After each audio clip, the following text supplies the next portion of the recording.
बरकत रमज़ान ट्रांसमिशन में हैदर कादरी तरफ़ां सभिनी खे भलीकार ऐं अस्सलाम वालेकुम। रमज़ान जा ही बाबरकत रोज़ा अव्हां खे मुबारक हुजनि।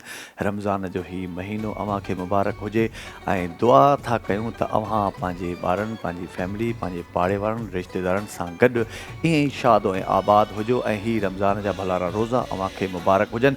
इल्मी गुफ़्तगू हूंदी आहे असांजी हिन रमज़ान ट्रांसमिशन में। नात ख़्वां हूंदा आहिनि असां वटि ऐं हमद सना थींदी आहे अल्लाह जो ऐं उन जे रसूल जो ज़िक्र थींदो आहे ऐं इल्मी मामलात डिस्कस थींदा आहिनि। छो त इल्मु अहिड़ी शइ आहे जो इंसान जे लाइ सभ खां वधीक फ़ाइदेमंद इल्मु आहे ऐं आलिम तमामु वॾी हैसियत रखंदो आहे। इन जे करे सभ खां वधीक पंहिंजे उलमाए दीन जो ख़्यालु रखंदा कयो ऐं उन्हनि खां पंहिंजा मसइला पुछंदा कयो। उन्हनि खे पंहिंजी हर उहा परेशानी ॿुधाईंदा कयो जेका तव्हांखे आम ऐं ख़ासि खे न ॿुधाए सघंदा आहियो, ताकी उन्हनि वटि ई तव्हांजे मसइलनि जा हल हूंदा आहिनि। छो त असां इस्लाम जा पैरोकार आहियूं, इस्लाम जा असां फॉलोवर आहियूं ऐं इस्लामी माण्हू आहियूं ऐं मुस्लमान आहियूं, त असां ते फ़र्ज़ु थो थिए। मौला अली जे हिन ख़ूबसूरत कौल सां पंहिंजो आगाज़ कंदुसि बरकत रमज़ान ट्रांसमिशन जो त आलिम जाहिल खे पहिरीं नज़र में सुञाणे वठंदो आहे त हीउ जाहिल आहे, जॾहिं त जाहिल आलिम खे कॾहिं बि न सुञाणे सघंदो आहे त को हीउ आलिम आहे। छो त आलिम पहिरियां पाण जाहिल रही चुको हूंदो आहे, जॾहिं त जाहिल अॻु में कॾहिं बि आलिम न हूंदो आहे। सो असांखे घुरिजे त असां पंहिंजी जेका जहालत आहे उनखे आहिस्ता आहिस्ता आहिस्ता सॉर्ट आउट कंदा वञूं। पंहिंजा जेके उहे इल्मी गुरबत आहे उनखे असां अमीरी जी तरफ़ वठी वञूं ऐं अमीरी जी तरफ़ तॾहिं वठंदासीं जॾहिं असां पंहिंजा मसाइल जेके आहिनि उहे उलमाए दीन खां पुछंदासीं, उन्हनि सां डिस्कस कंदासीं। सो हिन बरकत रमज़ान जी ख़ूबसूरत ट्रांसमिशन में मां पंहिंजे महिमाननि जो तारुफ़ कराईंदो हलंदुसि त अॼु असांखे जॉइन कयो आहे मुफ़्ती मोइनुद्दीन अहमद मंसूरी साहिबु, जिन खे मां भलीकार चवंदुसि। रमज़ान मुबारक हुजे अव्हांखे साईं। ऐं असांखे जॉइन कयो आहे अलामा मुज़फ़र वारिस मदनी साहिबु, जिन खे बि मां भलीकार चवंदुसि। ऐं अस्सलाम वालेकुम। अॼु असांखे नात खां सैयद मुर्तज़ा शाह साहिबु बि जॉइन कयो आहे, उन्हनि खे मां भलीकार चवंदुसि अस्सलाम वालेकुम। ऐं सैयद मुंतज़िर शाह साहिबु बि असांखे जॉइन कयो आहे, भलीकार चवंदुसि। हिन वक़्तु असां तिलावत पाक जे लाइ मां दावत ॾींदुसि रमज़ान महरवी साहिब जन खे। أعوذ بالله من الشيطان الرجيم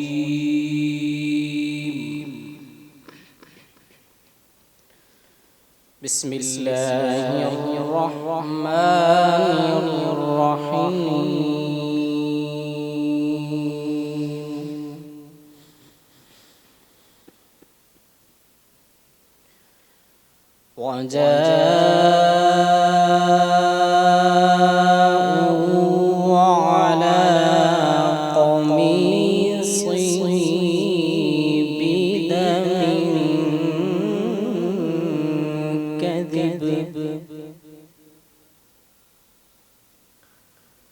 قال بل سولت لكم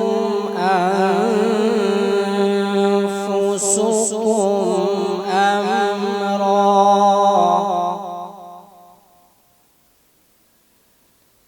فصبر جميل والله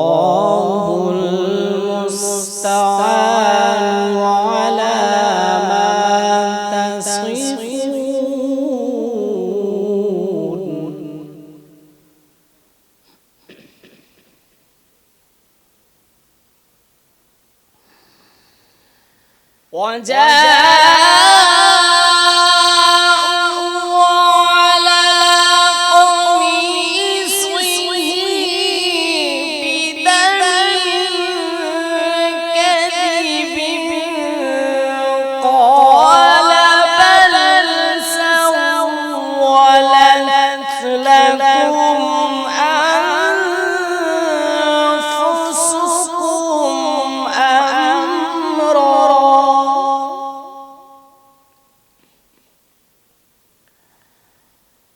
قال بل سولت لكم أمرا فصبر جميل वल्लाहु المستعان على ما تصفون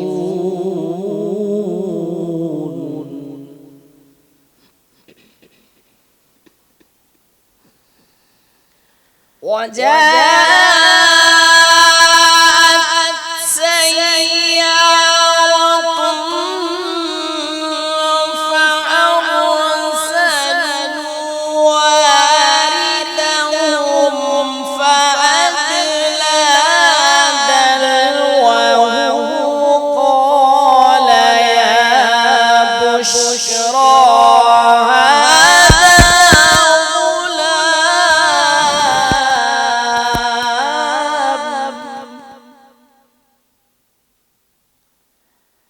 قال يا بشرى هذا غلام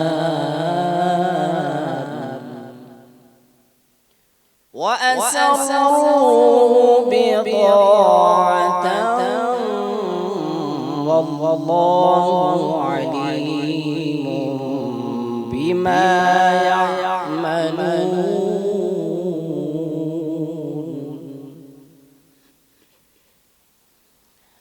وشروه بثمن بخس دراهم معدودة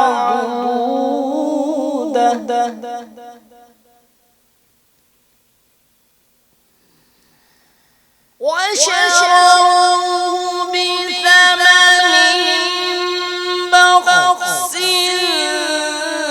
دراهم معدودة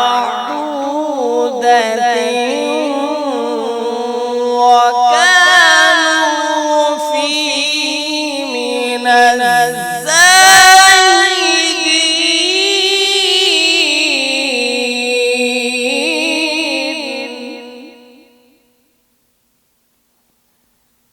وشروه بثمن بخس دراهم معدودة وكانوا فيه من الزاهدين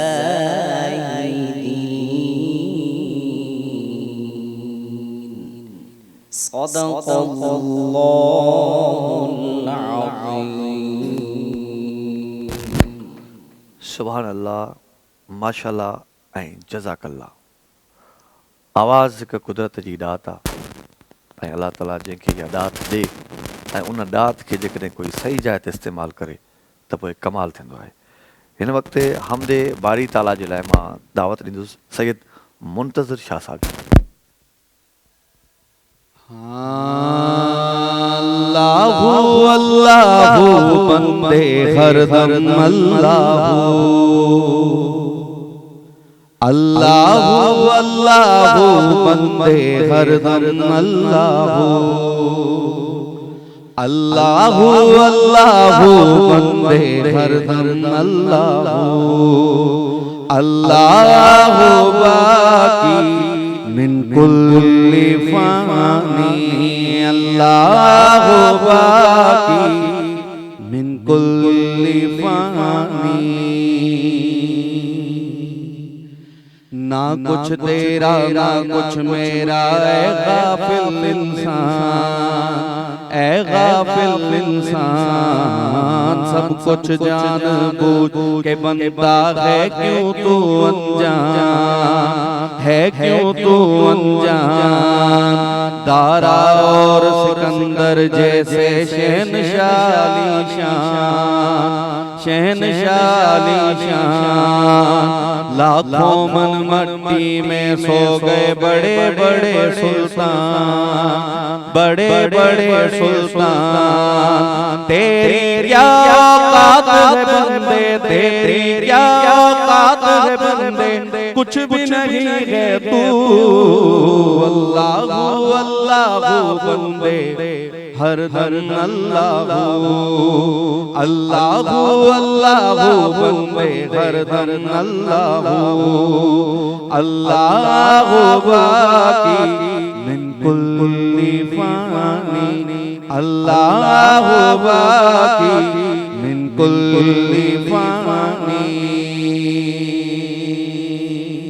तन्हा कब्र में होगा तेरा कोई न होगा मीर, कोई न होगा मीर। अल्लाह अल्लाह बोल सलामत जीवन बाजी जीत, जीवन बाजी जीत। ढलता सूरज रो सुनावे तुझे फना के गीत, तुझे फना के गीत। नींद से आंखें खो तू बंदे कैसी है ये प्रीत, कैसी है ये प्रीत।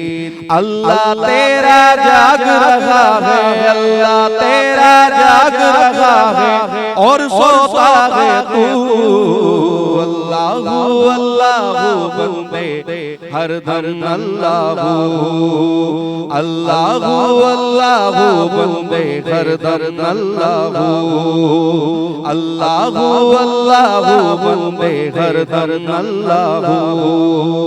अल्लाह बाकी मिन कुल्ली फानी, जैसे बढ़ती जाए उमरिया जीवन घटता जाए, जीवन घटता जाए। मौत खड़ी है सर तेरे ना जाने कब आ जाए, ना जाने कब आ जाए। खाली रह जाएगा पिंजरा, खाली रह जाएगा पिंजरा, उड़ जाएगी रूह। अल्लाह अल्लाह बंदे हर दम अल्लाह, अल्लाह बाकी मिन कुल्ली फानी।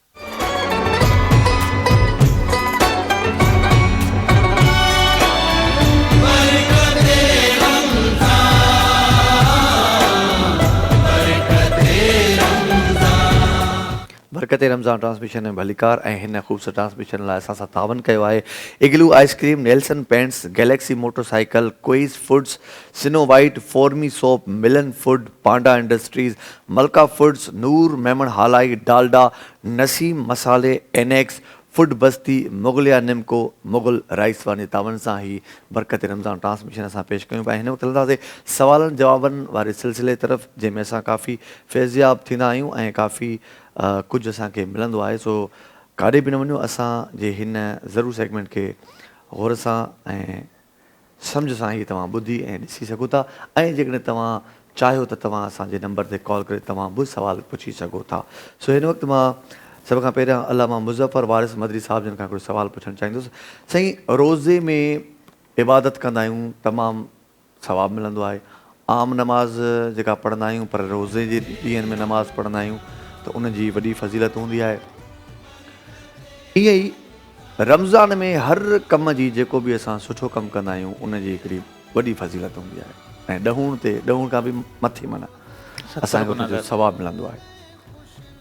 पर रमज़ान जे महीने में ऐं रोज़े में को रोज़ेदार फ़ौत थो थी वञे त उनजो दर्जो या उनजो सवाबु केतिरो आहे उनखे? अल्लाह बहितरीनु सुवालु कयो आहे तव्हां। वॾो ख़ुशकिस्मत आहे उहो शख़्स जेको रमज़ान जे महीने में ऐं रोज़े जी हालत ते ॻाल्हि करे। नबी करीम रऊफ़ रहीम सल्लल्लाहु अलैहि वसल्लम इरशाद फरमायो, जेको रोज़े जी हालत में इंतिकाल कंदो क़यामत ताईं उनजे नामाए अमाल में नेकियूं लिखंदियूं वेंदियूं। ऐं नेकियूं छा, अलाह पाक इरशाद फरमाए तमामु कमनि जी जज़ा मां हुनखे ॾींदो आहे, पर रोज़े जी जज़ा मां पाण हा। हीअ रोज़े जो सवाबु आहे। जेको शख़्स रोज़े जी हालत में इंतिकाल थो करे क़यामत ताईं हुनखे रोज़नि जो सवाबु मिलंदो रहंदो। ऐं जेको रमज़ान में इंतिकाल कंदो आहे फ़रिश्ता हुन खां सुवाल ई कोन कंदा आहिनि, हिसाब क़बर ई हुन सां कोन थींदो आहे, डायरेक्ट अलाह पाक हुनखे जन्नत में दाख़िल कंदो आहे। छो त हीउ महीनो ई बरकतनि वारो आहे, हिन में दोज़ख जा दरवाज़ा बंदि कया वेंदा आहिनि, जन्नत खे सजायो वेंदो आहे ऐं हुन जा दरवाज़ा खोलिया वेंदा आहिनि। हिन ई महीने में नफ़िल जो सवाबु फ़र्ज़ जे बराबरि थी वेंदो आहे ऐं फ़र्ज़ जो सवाबु 70 दर्जा वधी वेंदो आहे। इन ई महीने में नबी करीम सल्लल्लाहु अलैहि वसल्लम जे मथां क़ुरान पाक नाज़िल थियो ऐं हिन ई महीने में कई बुज़ुर्गान दीन जो इहो मामूल रहियो आहे त उहे हिकु हिकु जा 62 क़ुरान पाक हिकु महीने में ख़तमु कंदा हुआ। अगरि असां सहाबा खे ॾिसूं, सहाबा जी सीरत जी असां स्टडी कयूं त सहाबा रमज़ान खां पहिरीं पंहिंजे तमामु कमनि खां फ़ारिग़ थी फ्री थी रमज़ान जो चंड जीअं नज़र ईंदो मस्जिद में अची वेहंदा, पूरे महीने जो इतिकाफ़ कंदा। असां वटि त इहो बसि आख़िरी 10 ॾींहंनि जो इतिकाफ़ कंदा आहियूं, पर हू रमज़ान जो पूरो महीनो इतिकाफ़ कंदा, डबल 12 कलाक मस्जिद में वेठा हूंदा, अलाह पाक जी इबादत कंदा। ऐं हिकु अॼु असांजो दौरु आहे, असांखां आख़िरी 10 ॾींहंनि जो बि इतिकाफ़ कोन थिए। असां हुननि जो बि ॾिसूं त हुननि जी स्टडी असां कयूं, लाइफ जी स्टडी असां कयूं त हू कीअं रोज़ा रखंदा हुआ। अच्छा, हिते बि उलमा अहले सुन्नत जा उलमा जेके बि उन्हनि रोज़े जी 3 क़िस्मूं बयानु कयूं आहिनि। हिकु हूंदो आहे अवाम जो रोज़ो, ॿियो हूंदो आहे ख़ासि माण्हुनि जो रोज़ो, ॿियो हूंदो आहे अख़सुल ख़वास जो रोज़ो। अच्छा, इन जी डेफिनेशन छा आहे? अवाम जो रोज़ो आहे त बसि रमज़ान जो टीचर नज़र आयो, शहरीअ खां वठी मग़रिब ताईं भुखियो रहणु, कुझु खाइणु पीअणु न, माना पंहिंजे गुनाहनि खां बि न बचणु, अखियुनि खे खुलो छॾणु ॾियनि, रोज़े जी हालति में ई गुनाह करणु, इहो अवाम जो रोज़ो। ख़वास जो रोज़ो छा आहे? आज़ा जो उहो रोज़ो रखंदा आहिनि, अखियुनि जो रोज़ो, हथनि जो रोज़ो, पेरनि जो रोज़ो। वात जो रोज़ो त आहे ई आहे, पर ख़ासि जेके आहिनि अखियुनि जो रोज़ो बि रखंदा आहिनि, हथनि जो रोज़ो बि रखंदा आहिनि, पेरनि जो रोज़ो बि रखंदा आहिनि। ऐं जेकी आख़िरी कैटेगरी आहे उहा त अलाह पाक ख़ासि वलियुनि खे अता फ़रमाईंदो आहे। अख़सुल ख़ासि माना रोज़ो रखण खां बावजूदु, रोज़े रखण खां पोइ हू दुनिया खे ई छॾे ॾींदा आहिनि, बसि हिकु कोने में वेहंदा आहिनि ऐं अलाह पाक जी इबादत कंदा रहंदा आहिनि, नमाज़ पढ़ंदा रहंदा आहिनि, क़ुरान पाक जी तिलावत कंदा रहंदा आहिनि। तमामु ज़बरदस्त। अच्छा, रमज़ान जे महीने में जेको सुवालु हुयो ॾाढो सुठो जवाबु ॾिनो आहे त जेको माण्हू गुज़ारे वेंदो आहे त उन जा वॾा दर्जात बुलंद हूंदा आहिनि, उनखे रोज़नि जो सवाबु मिलंदो आहे, जॾहिं त माण्हू पंहिंजी मर्ज़ी सां बि कोन मरंदो आहे। मतिलबु इहा अलाह जी हिकिड़ी ख़ासि इनायत आहे, चाहे उहो भली गुनाहगार बंदो ई छो न हुजे, जेकॾहिं उहो रमज़ान जे महीने में मरी थो वञे, गुज़ारे थो वञे त उनखे फज़ीलत मिले थी, ज़हर मिले थी। त गुनाहगार त मूंखे हिकु वाक़ियो यादि आयो, मुख़्तसर मां तव्हांखे वाक़ियो थो ॿुधायां। 2 भाइर हुआ, हिकु गुनाहगार हो, हिकु माना नमाज़ पढ़ंदो हो बज़ाहिर, त जेको नमाज़ पढ़ंदो हो, नेकियूं कंदो हो, ॿिए खे भाउ खे चवंदो हो त गुनाह खे छॾ, नेक अमल कर ऐं तौबा करे अलाह पाक जी बारगाह में अची माना नमाज़ पढ़। इहो सिलसिलो हलंदो रहियो। ख़ैर जेको गुनाहगार भाउ हो उन जो इंतकाल थियणु क़रीब आयो, जेको नेकोकार माण्हू हो उन अची वरितसि त मां केॾो सम्झाईंदो रहियुसि तोखे त पंहिंजा गुनाह छॾ ऐं नेकियूं कर, हाणे ॿुधाए तूं मरे तुंहिंजो छा अंजाम थींदो?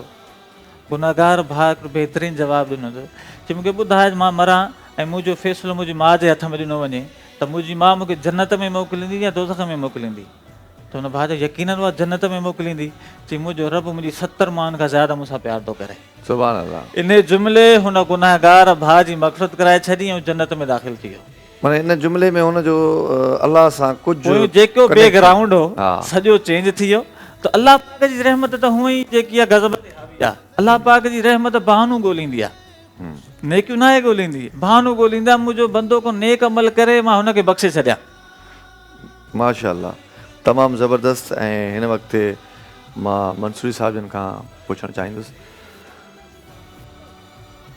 हर माण्हू जो पंहिंजो हिकिड़ो ख़्यालु हूंदो आहे, हर माण्हू पंहिंजे एंगल खां उर्दू में हर बंदा अपने हिसाब से सोचता है कि मैं जो कर रहा हूँ मेरे पॉइंट ऑफ व्यू से अपनी चीज़ें मैंने जो सही की हुई हैं वो सही है, और आप अपने पॉइंट ऑफ व्यू से लोगों की बात कर रहा हूँ, तो हर कोई अपने हिसाब से ज़िंदगी जी रहा होता है। हलाल हराम, कुछ लोगों की नज़र में ये काम गलत है, ये गलत कर रहा है, और वो बोल रहा है कि मैं सही कर रहा हूँ, ये गलत कर रहा है। हलाल और हराम, अब हमें ये कैसे पता चले कि मैं जो कमा रहा हूँ वो हलाल है, उसकी निशानी क्या है? अल्हम्दुलिल्लाहि रब्बिल आलमीन वल आक़िबतु लिल मुत्तक़ीन वस्सलातु वस्सलामु अला सय्यिदिल अंबिया'i वल मुरसलीन वल्हम्दुलिल्लाहि रब्बिल आलमीन। देखिए, हर आदमी जो है कमाने वाला जो भी कमा रहा है उसको खूब मालूम है कि मेरे काम किस नौइयत की है। और फिर माशरे में ऐसा नहीं है कि आप कोई भी काम करें और आपको मालूम ना हो सके कि हराम है या हलाल है। हाँ, खुद साख्ता फ़ैसले हो तो अलग मसला है, मगर खुद साख्ते फ़ैसले की शरीयत ने इजाज़त नहीं दी है। बल्कि इमाम आज़म अबू हनीफ़ा रहमतुल्लाह अलैह से पूछा किसी ने कि हज़रत आपने इतनी किताबें लिखी है तो कोई किताब तक़वे पे नहीं लिखी आपने, तसव्वुफ़ पे कोई किताब नहीं लिखी आपने? तो इमाम साहब रहमतुल्लाह अलैह ने फरमाया कि आपको किसने कहा? मैंने तक़वे पे और तक़वे पे भी किताबें लिखी है और सूफियाना उस पे भी किताबें लिखी है मैंने। बोले कहाँ है? बोले किताबुल बुयू जो मैंने लिखी है ये पूरी तक़वे पर है। तो शरीयत ने जो है ना मामलात, जिसके मामलात अच्छे होंगे, इंसान बज़ाहिर तो देखने में बहुत अच्छा हो, हाजी हो, नमाजी हो, काजी हो, सब कुछ हो, उसके अगर मामलात अच्छे नहीं, उसके कारोबार अच्छे नहीं, तो वो तक़वे की सीढ़ियों को क्रॉस नहीं कर सकता, तक़वे को हासिल नहीं कर सकता। तो जब भी देखिए अमूमन जो रोज़गार है हमारे सामने, वो हमें पता चल जाता है मजदूरी करना नेकी का काम है। अल्लाह के हबीब ने फरमाया कि मजदूर का जो है पसीना सूखने से पहले जो है उसको उसकी उजरत दे दो। तिजारत करना हलाल है। अब तिजारत में जो जदीद तिजारतें आई है, उलमा इकराम मौजूद है, दारुल इफ्ताह मौजूद है, उलमा इकराम आपकी खिदमत के लिए। और मैं आपको आपके मीडिया की तवज्जो से बताऊं कि उलमा इकराम के पास जाएं तो उनके पास जाए, वो जितने ही मुश्किल मसले क्यों ना हो, वो शरीयत के रूह से आपके मसले निकाल कर देंगे और उस पर कोई आपसे उजरत भी नहीं लेंगे, उस आपकी खिदमत के लिए वो बैठे हैं। और ये एक तासुर है हमारे इस माशरे में कि उलमा इकराम को कारोबार के हवाले से इतनी अच्छी मालूमात नहीं है। मेरे ख़्याल से उनको जो है ना एक दफ़ा दारुल इफ्ताह में जाना चाहिए और कोई मुश्किल सवाल लेके जाना चाहिए। देखिए किस इस वक्त देखें दुनिया के जितने जदीद मसाइल है, जितने बड़े मसाइल हैं, उन तमाम मसाइल में हमारे अकाबिर उलमा अहले सुन्नत ने पूरे जहान में उन्होंने पुरमगज़ ना सिर्फ इसमें गुफ्तगू की है, तहरीरें की है, बल्कि उसके शाफ़ी और काफ़ी जवाबात उम्मत को दी है। चाहे वो मामला साइंस से वाबस्ता हो, जैसे खून देने लेने के मसाइल हो गए, इसी तरीके से जो है गुर्दे की ट्रांसमिशन के मसले हो गए, दुनिया के बहुत से मसाइल हैं, ऑपरेशन के मसाइल हो गए। अच्छा, एक आखिरी बात बताऊँ मैं आपको, इसी तरीके से जो इस्लामिक बैंकिंग हो गए। देखिए अब पहले एक ज़माने में ये बिल्कुल तासुर था, आज से 20 साल पहले, कि इस बैंकिंग इस्लामी हो ही नहीं सकता। तो अब जो है इस्लामी को लहज पे बैंकिंग का निज़ाम भी आ गया है। तो इन तमाम चीज़ें पता चलता है कि उलमा इकराम के करीब हो तो आपको हलाल हराम का पता अच्छा, चल जाएगा। अभी तो ब्रेक का वक्त है, लेकिन एक छोटी सी बात आपसे सिर्फ हाँ या ना मैं पूछूंगा, फिर उसके बाद तशरीह में जाएंगे कि अगर कोई ज़ख़ीरा अंदोज़ी कर रहा है, फिर जब किल्लत होती है किसी चीज़ की और फिर बाहर वो ब्लैक पे चीज़ें बेचता है, तो ये हराम है हलाल है? हराम है, हराम है, बिल्कुल हराम है। ब्रेक जो वक्त आहे नाज़रीन, ब्रेक खां पोइ उसके लिए सख्त वईद है। साईं खां इन बाबति थोरी तशरीह पुछंदासीं। काॾे बि वञिजो, असां सां गॾु ई रहिजो।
बाबरकत रमज़ान ट्रांसमिशन में भली कार चंदुस इन खूबसूरत ट्रांसमिशन असा ताउन किया है। Nelson paints superior quality national brand.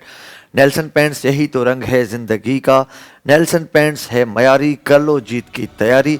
Nelson paints लाया शानदार लकी ड्रा स्कीम जिसमें आप स्क्रैच कार्ड के ज़रिए बहुत से कीमती इनामात जीत सकते हैं। Car, Dubai return ticket, bike, gold coin और बहुत से इनामात। सो असांजी गुफ्तगू उलमादीन सां जारी आहे ऐं मां चाहींदुसि त ब्रेक ते वञण खां अॻु में हिकिड़ो सुवालु हुयो उनखे उतां ई कंटिन्यू कंदासीं, पर ख़ूबसूरत नात मां चवंदुसि दावत ॾींदुसि ख़ूबसूरत नात लाइ सैयद मुर्तज़ा शाह साहिब जन खे त उहे नात पेश कनि। सल्लल्लाहु अलैहि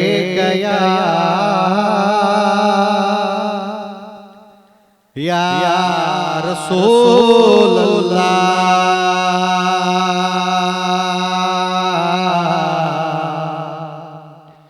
वसल्लम अलैका या हबीब अल्लाह। खुदा का है ये बयान ला इलाहा इल्लल्लाह ला इलाहा इल्लल्लाह ला इलाहा इल्लल्लाह ला इलाहा इल्लल्लाह रसूल मिसले कुरान ला इल्लल्लाह ला इलाहा इल्लल्लाह। खुदा ने खूब बनाए बना के वार दिए। खुदा ने खूब बनाए बना के वार दिए। नबी पे दोनों जहां ला इलाहा इल्लल्लाह ला इलाहा इल्लल्लाह रसूल मिसले कुरान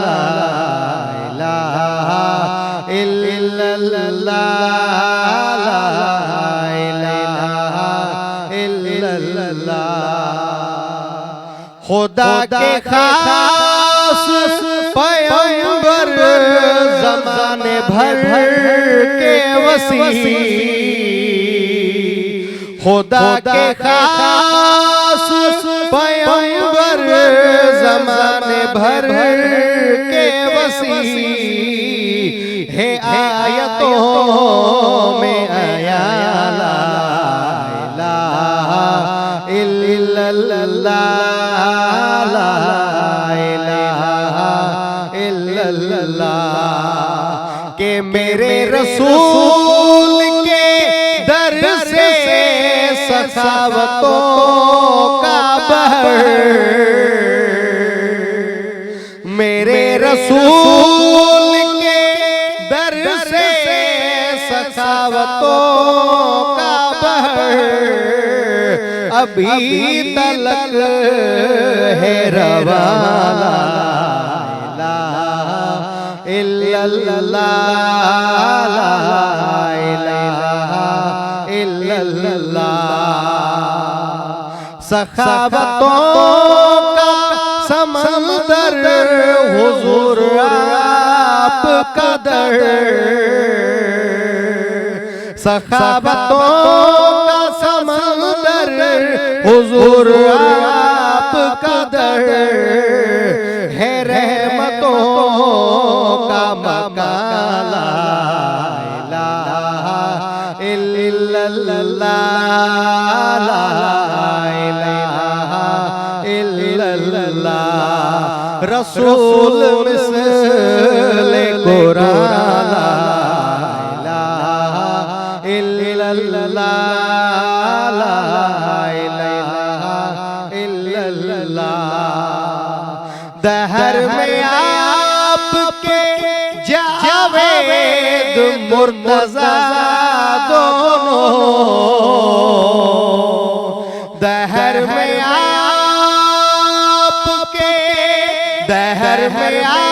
आपके जावेद मुर्तज़ा दोनों बने नात ख्वाला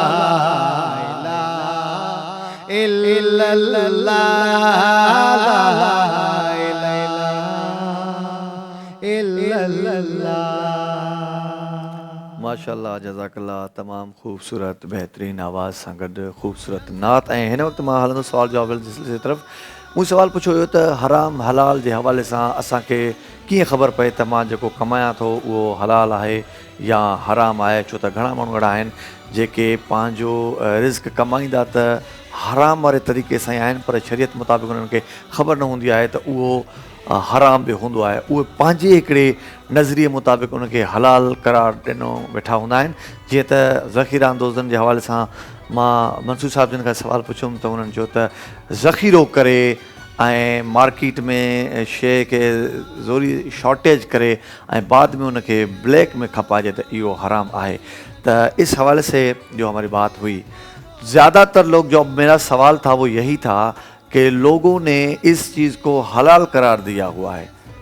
कि जो मेरा सवाल था कि लोगों को पता नहीं, अब हमें कैसे पता चले, अब इन लोगों को कैसे समझाया जाए कि ये चीज़ हराम है कि अगर आप ब्लैक पे चीज़ें बेच रहे हो। देखिए हैदर भाई, असल में कारोबार जो है ना, तिजारत में एक चीज़ सबसे पहले देखी जाती है कि जिसके अंदर कुमार ना हो, धोखा ना हो, गरर ना हो, सूद ना हो, तो वो तिजारत जो है जायज़ है। और ये जो ज़ख़ीरा अंदोज़ी है, ये बाकायदा इस पर नबी करीम सल्लल्लाहु अलैहि वसल्लम की हदीस है।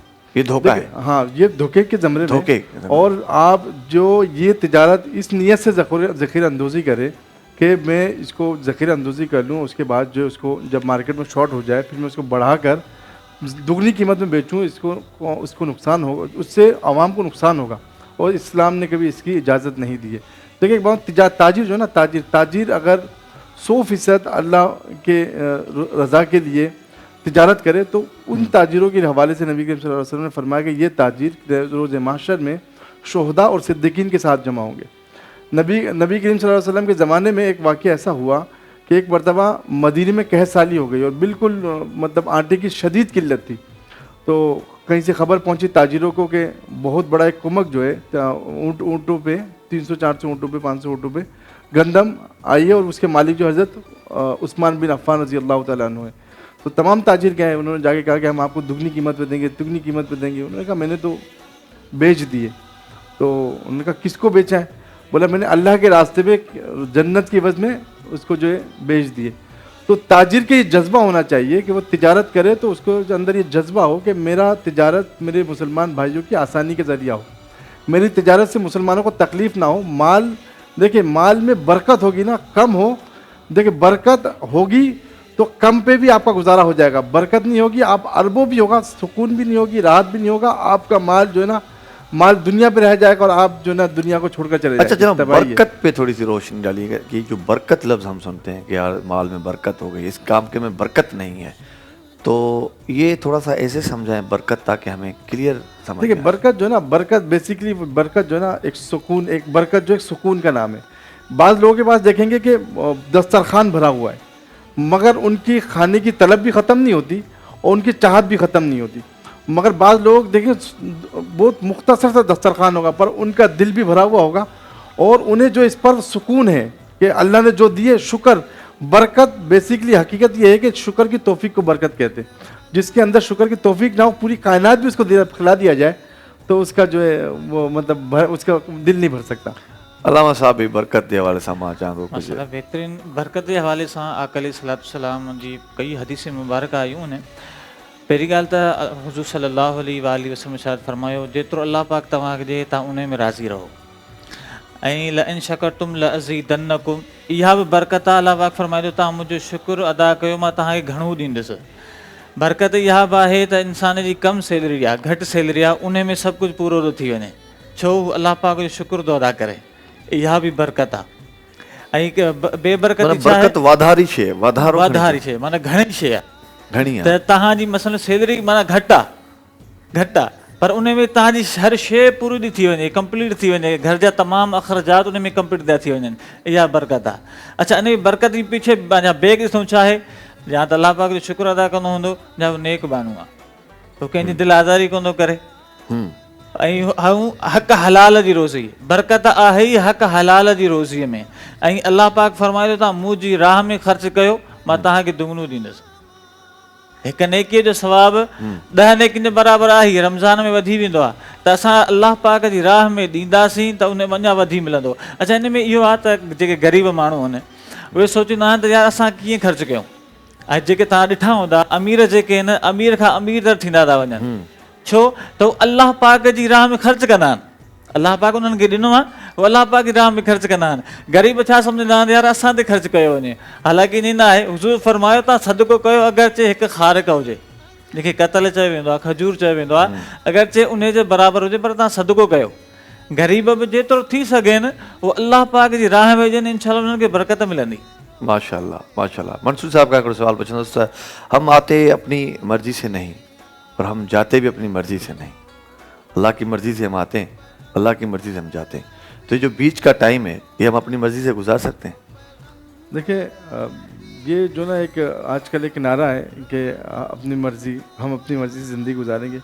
देखिए, पूरी दुनिया में हम इस्लाम को अगर एक तरफ कर देते हैं, अगर इस्लाम को बेसिक, इस्लाम का तो अपना एक पूरी एक ज़ाब्ता है हाथ इस्लाम, इसमें कोई शक नहीं कि माँ के पेट से लेकर जो है कोख से लेकर कब्र की कोख तक बिल्कुल इस्लाम हर एक लम्हे की जो है आपकी सरपरस्ती और रहनुमाई कर रही होती है। हम उसको भी छोड़ दें कुछ लम्हे के लिए उन लोगों के लिए जो इस्लाम से थोड़े से मुतनफ़िर है या इस्लाम के ऊपर हमेशा निशाना कर रहे होते हैं। मुझे दुनिया के ऊपर पूरी कायनात पे कोई एक ऐसा मुल्क दिखा दे जिस मुल्क पे वो अपनी मर्जी से ज़िंदगी गुजार सकते हैं। मतलब हर किसी ना, जिस मुल्क में रहे, जिस ज़िले में रहे, जिस कबीले में रहे, जिस माशरे पे रहे, आपने वहाँ के कानून को फॉलो करना होता है, ठीक है ना। जब वहाँ के कानून को फॉलो करना है, वो दुनिया के लोगों के बनाए हुए कानून है, वरना आप उस मुल्क में वाह वाह वाह वाह वाह, ठीक है ना। तो ये जहान जो है ये तो अल्लाह बुजुर्ग को बरतर की बनाई हुई बेहतरीन एक दुनिया है और दारुल असबाब है। कोई कैसे मुमकिन है कि आप यहाँ पे अल्लाह के कानून के बगैर ज़िंदगी गुजारें? तमामु ज़बरदस्त है, कहिड़ी ज़बरदस्त ॻाल्हि आहे। नाज़रीन, त जेकॾहिं असां दुनिया जे कहिड़े बि मुल्क खे ॾिसूं त वाक़ई बि असां उन्हनि जो सिग्नल नथा टोड़े सघूं, असां हिते बि सिग्नल नथा टोड़े सघूं, असां को बि अहिड़ो क़दम नथा खणी सघूं जंहिंसां हुकूमत यानी कि कानून टुटे। कानून जेकॾहिं हथ में खणंदासीं त कानून असां खां जवाबु वठंदो ऐं कानून असांखे सख़्ती सां सज़ा ॾेई सघे थो। त जेको ख़ुदा कानून ठाहियो आहे उन खे असां फॉलो छो नथा करे सघूं? सवाल मुंहिंजो इहो हुयो त असां मर्ज़ी सां न ईंदा आहियूं हिन दुनिया में ऐं मर्ज़ी सां न वेंदा आहियूं हिन दुनिया मां, त जेको विचो वक़्तु आहे उहो असां पंहिंजी मर्ज़ी सां गुज़ारे सघूं था या न? जवाबु ॾाढो सुठो ॾिनो आहे। असांजे नाते तरफ़ हलंदासीं। हे त असां मजबूर आहियूं, त माना जेको असांजी तक़दीर में लिखियो वियो असां उहो ई कंदासीं, ईअं न आहे। बल्कि अलाह पाक इंसान खे इख़्तियार ॾिना आहिनि त तव्हां जेको चाहे ज़िंदगीअ में, इन न त तव्हां हराम कम बि कयो, न, अलाह पाक रस्तो ॾेखारे छॾियो आहे, हीउ कमु कंदो तव्हांजी हीअ जज़ा आहे, हीउ कमु कंदो तव्हां हीअ सज़ा आहे। इंसान मजबूर न आहे। माशाअल्लाह। हा, यानी अलाह पाक हुनखे इख़्तियार ॾिना आहिनि, पर इहो इख़्तियार कुल कोन्हे त जीअं वणेसि तीअं करे। माशाअल्लाह माशाअल्लाह। सईद मुंतज़र शाह साहब जन खे नात जे लाइ दावत ॾियूं था।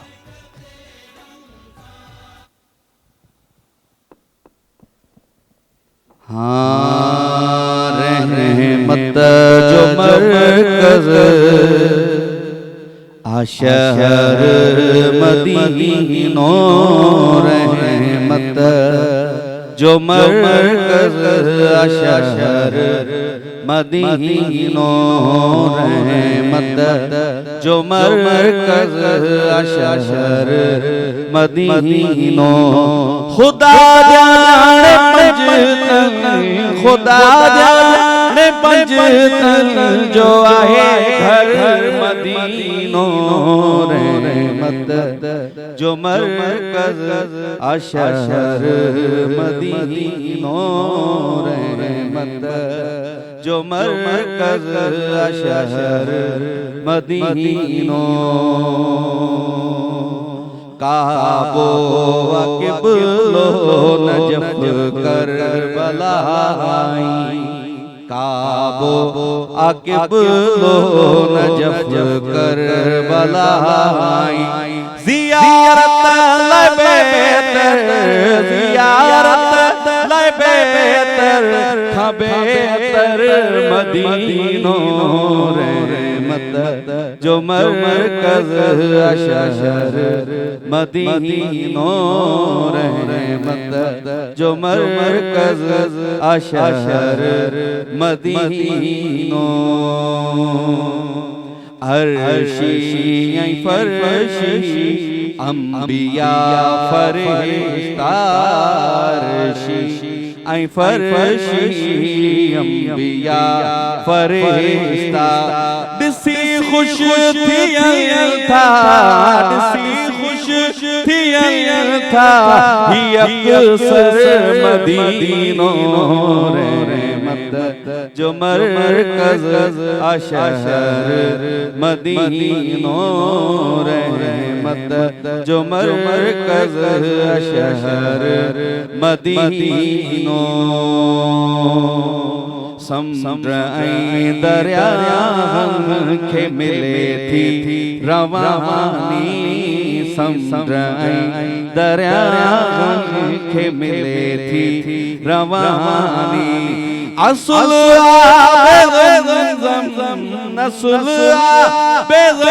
ज़म जो आहे जर मदीनो रहमत जो मरकज शहर मदीनो रहमत जो मरकज शहर मदीनो